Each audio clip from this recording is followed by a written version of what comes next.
Have you ever imagined using a simple spoon to solve what looked like an impossible battery connection problem? That is exactly what caught everyone's attention in this unusual workshop adaptation. While most people believe only specialized parts can fix this kind of issue, one creative mechanic found a solution using an everyday household item. The surprising part is how the spoon creates a support and fastening point in a remarkably clever way.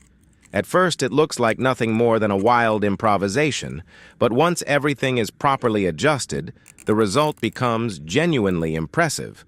A simple, creative, and unexpected idea that transformed an ordinary kitchen utensil into a workshop-worthy solution.